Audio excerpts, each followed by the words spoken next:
Hi and good evening, everyone. My name is Albert, and this is Vlogs About Nothing. Thank you very much for watching my show. It's Saturday night, it's Friday night, and I really appreciate it. Anyways, tonight I want to talk about why American football is still dangerous and the things that we can do to make sure that it isn't as dangerous, or in fact, highlight the things that have most currently been done to ensure that all of our NFL players have the best and safest experience while playing their game of football, and their reluctance to adapt new safety rules. All right, so let's get into this one. This one's an older one in terms of as a millennial, we weren't the generation that had to deal with the mud raking, the Ralph Naders. We weren't around to understand the implication of what products are like what products are like when other adults don't enforce the safety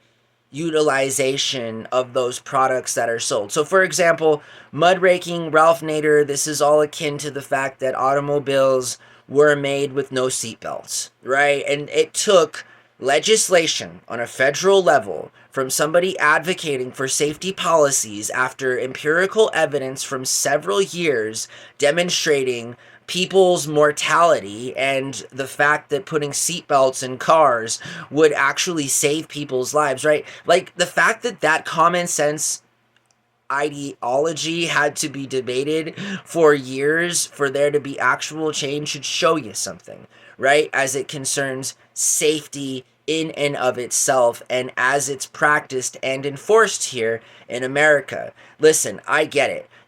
Part of being a man, I identify as a straight American man. One of those things that I believe to be our greatest fallacies is the fact that, we're kind of brought up in a culture where, and it's good and bad, but like, we don't want to not be able to do things, right?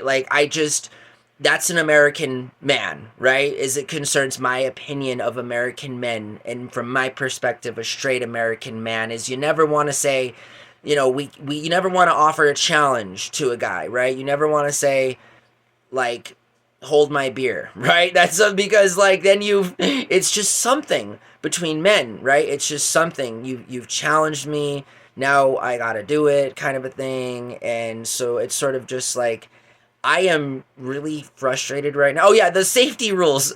Okay, I was gonna lose it because anyways. So it's interesting, right? That coming from that perspective, that like when you tell an American man to be safer, often the response is going to be hold my beer.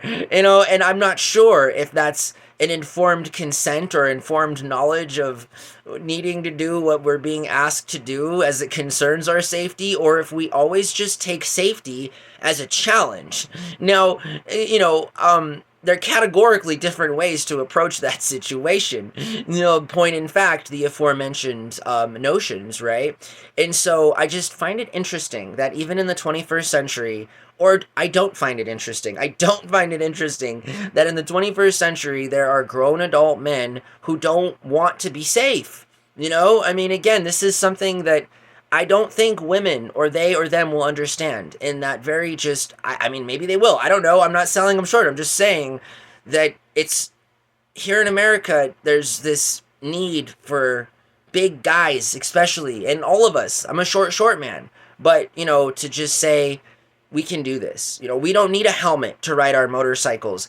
And then, unfortunately, there are more fatalities each year on the highways and roads with involving motorists and motorcycle drivers who aren't wearing helmets, that it is in fact not like us men are pretty stupid, right? Because even though there's like all these crazy cases of how it benefits our lives to be safer, we're still like, nah, we're good. Nah, safer helmets on Sundays? What?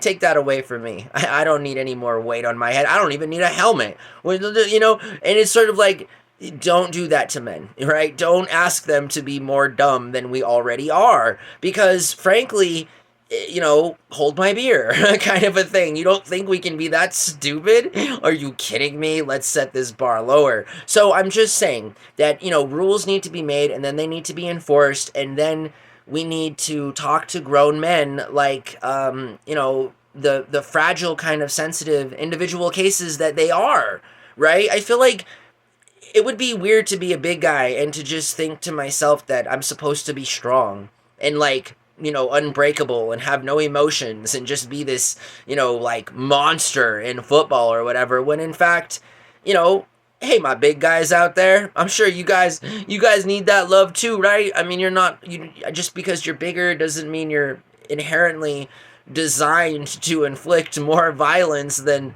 the 5'4.5" guy giving vlogs about nothing here in the high deserts of Albuquerque, New Mexico. You know what I mean? Like, I'm just saying that men need to be encouraged by other men to be safe. That's where you get the real results, right? You don't get it from other kinds of sources or from women or they, them. In fact, this kind of enforcement, I'm sorry, only comes from other men. And when other men are not on board with being safer, then it's never going to happen. And that's the tough thing about being an American man, right? Is, well, you may understand that what you're doing is not safe. You still just for some reason can't get these other guys to meet you in the middle in a healthy place where you can discuss why it may be in everyone's interest to wear these new helmets that have been issued by the league in accordance with safety measures as it concerns concussions and brain damage, and the fact that we want to protect these guys that are out there performing every Sunday for us. I mean, we do. I mean, we want them to continue to entertain us at the very least, right? And they can only do that if they're healthy and they're at their best. And I feel like in order to be healthy and at your best, you need to take some precautions. And in the game of football, the whole point of it is to lay out your opponent flat. So, I mean, that'll never change.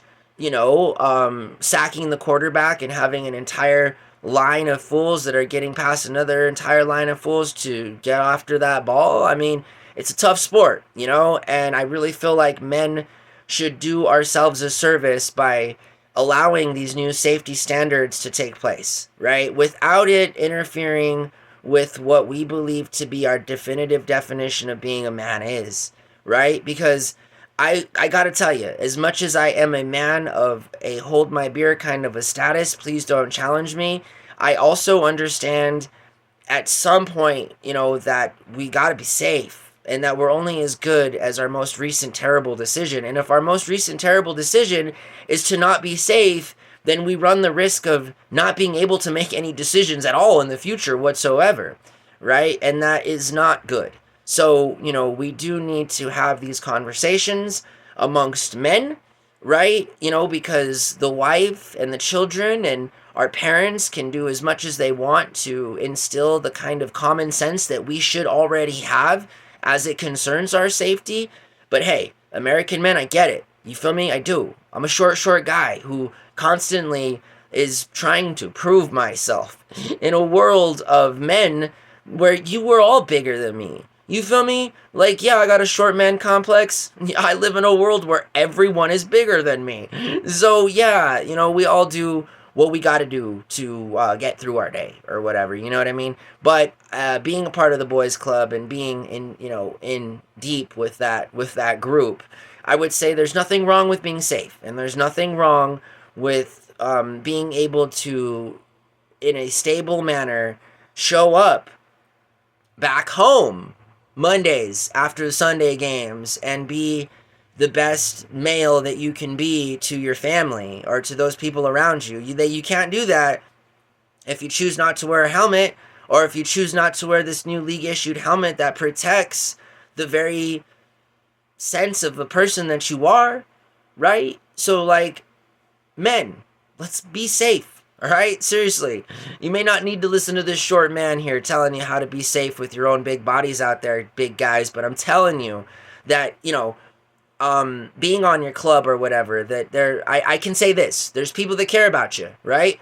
I tell this to my roommate all the time in terms of, like, seriously, it's important to be reminded. There's people that care about you. As much as we want to think that, we're just lone rangers in a world where there's 8 billion other people, but for some reason they're all against us kind of a thing, like, we're on your team. You feel me? We're on your side. And it's just, we want to keep you guys safe.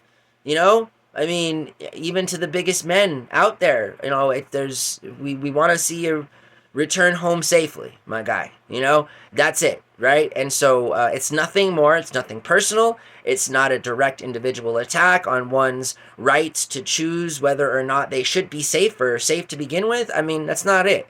It's just about being able to show back up home in a timely manner in the best shape that you possibly can be in. That's it. That's what it's all about. So, NFL players, future young men out there who are going to find themselves in a situation where you want to continue playing a major contact sport such as American football, do yourself a favor. Get yourself the right safety gear and tell all your friends to do the same. Because currently, boomers, Xers, and aging millennials are still with the idea of hold my beer, you know? And that's not exactly the best principle, ideologically speaking, to live one's life off of as it concerns our own individual safety, right? So I'm just saying, guys, let's be safe, okay? Let's listen to the new league issued standards. Let's wear those helmets. They make you look cool, all right? It makes it look like, seriously, these new helmets they look like Moon Man helmets. It's like football has changed and I'm about it. I might just start watching American professional football again because of the helmets, right? Seriously, like now everyone's being safe. Everyone looks cool. It looks like we're playing football, you know, on a speed racer planet. Like, this is great. I'm all for that. So I hope that you guys have a really good night. Thank you for watching my show, all right? Bye.